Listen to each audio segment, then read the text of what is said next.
ಭಾರತದಲ್ಲಿ ಪ್ರತಿಯೊಂದು ಹಬ್ಬಗಳಿಗೂ ಅದರದ್ದೇ ಆದ ಮಹತ್ವಗಳಿರುತ್ತದೆ. ಭಾರತೀಯ ಕ್ಯಾಲೆಂಡರ್ ಪ್ರಕಾರ ಮಕರ ಸಂಕ್ರಾಂತಿ ವಿಶೇಷವಾದ ಹಬ್ಬ. ಹೆಚ್ಚಾಗಿ ರೈತರು ಸುಗ್ಗಿ ಹಬ್ಬ ಎಂದು ಆಚರಿಸುತ್ತಾರೆ.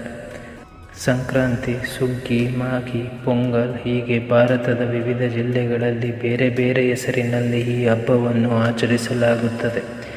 ಸೂರ್ಯನು ಸಂಕ್ರಾಂತಿಯಂದು ಮಕರ ರಾಶಿಗೆ ಪ್ರವೇಶಿಸುತ್ತಾನೆ.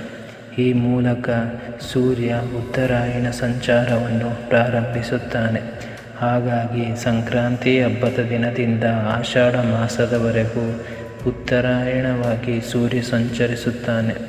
ಆದ್ದರಿಂದ ಸಂಕ್ರಾಂತಿಯನ್ನು ಉತ್ತರಾಯಣ ಹಬ್ಬ ಎಂದು ಕರೆಯುತ್ತಾರೆ.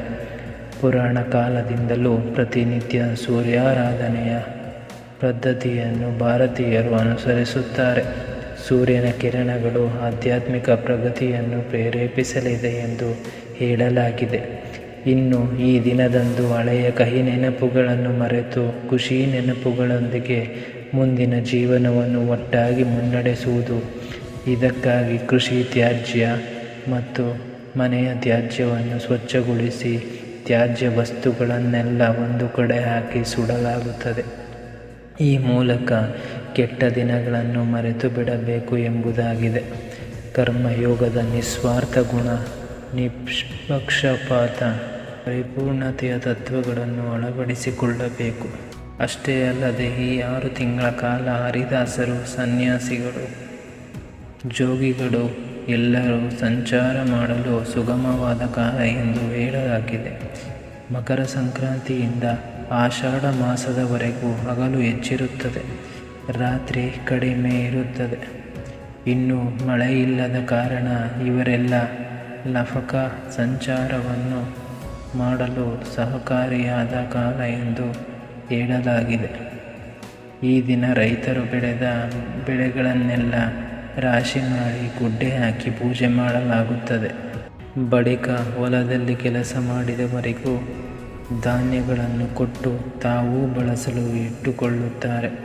ಇದರ ಅರ್ಥ ತಮ್ಮ ಬಳಿ ಇರುವುದನ್ನು ಇತರರಿಗೂ ಹಂಚಿ ಬದುಕಿ ಎನ್ನುವುದು. ಇನ್ನು ಮನೆಗಳಲ್ಲಿ ಅರಿಶಿನ, ಕುಂಕುಮ, ಎಳ್ಳು, ಬೆಲ್ಲ, ಕಬ್ಬು, ಬೇಳೆ, ಅವರೆಕಾಳು, ಈರುಳ್ಳಿ, ಬದನೆಕಾಯಿ, ಕ್ಯಾರೆಟ್, ತುಪ್ಪ, ಬೆಣ್ಣೆ ಹೀಗೆ 100 ಪದಾರ್ಥಗಳನ್ನು ಬಳಸಿ ವಿವಿಧ ಭಕ್ಷ್ಯಗಳನ್ನು ತಯಾರಿಸಲಾಗುತ್ತದೆ. ಕಿಚಡಿ, ಪೊಂಗಲ್, ಗೆಣಸು, ಕಬ್ಬನ್ನು ತಿಂದು ಎಳ್ಳು ಬೆಲ್ಲವನ್ನು 4 ಜನಕ್ಕೆ ಹಂಚುತ್ತಾರೆ.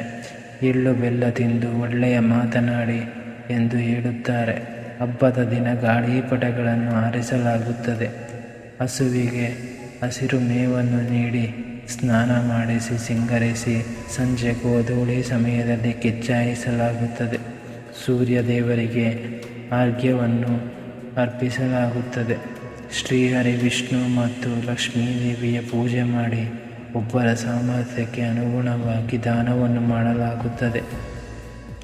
ಮಕರ ಸಂಕ್ರಾಂತಿಯ ಸಂದರ್ಭದಲ್ಲಿ ದೇಶದ ಅನೇಕ ನಗರಗಳಲ್ಲಿ ಮೇಳಗಳನ್ನು ಆಯೋಜಿಸಲಾಗುತ್ತದೆ. ಭಾರತದ ಎಲ್ಲ ರಾಜ್ಯಗಳಲ್ಲೂ ಈ ಹಬ್ಬವನ್ನು ಆಚರಿಸಿದರೂ ದಕ್ಷಿಣ ಭಾರತದಲ್ಲಿ ಬಹಳ ಅದ್ಧೂರಿಯಾಗಿ ಹಬ್ಬವನ್ನು ಸಂಭ್ರಮದಿಂದ ಆಚರಿಸಲಾಗುತ್ತದೆ. ಪ್ರತಿ ವರ್ಷವೂ ಈ ಹಬ್ಬವು ಜನವರಿ 14ರಂದು ಹಬ್ಬ ಬರುತ್ತದೆ. ಅಪರೂಪಕ್ಕೆ ಒಮ್ಮೆ ಮಾತ್ರವೇ 15ರಂದು ಬರುತ್ತದೆ. ಫ್ರೆಂಡ್ಸ್, ನಿಮಗೆ ಈ ಒಂದು ವಿಡಿಯೋ ಇಷ್ಟ ಆಯಿತು ಅಂದರೆ ದಯವಿಟ್ಟು ನಮ್ಮ ಚಾನಲ್ಗೆ ಸಬ್ಸ್ಕ್ರೈಬ್ ಮಾಡಿಕೊಳ್ಳಿ ಮತ್ತು ಲೈಕ್ ಮಾಡಿ, ಶೇರ್ ಮಾಡಿ, ಕಮೆಂಟ್ ಮಾಡಿ. ಮತ್ತೆ ಸಿಗೋಣ ಮುಂದಿನ ವಿಡಿಯೋದಲ್ಲಿ. ಧನ್ಯವಾದಗಳು.